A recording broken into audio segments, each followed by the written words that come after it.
પાણી મસ્ત છે, પથ્થર મસ્ત છે, વોટરફોલ તો જો આવ્યો નથી. શું મસ્ત લાગ્યું તમને?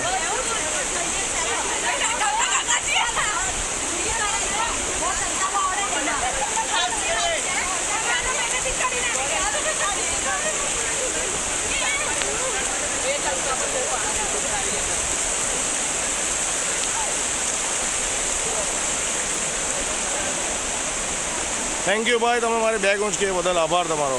Thank you. મારા દરેક વિડીયો હું યુટ્યુબ પર અપલોડ કરું છું, આ પણ થશે.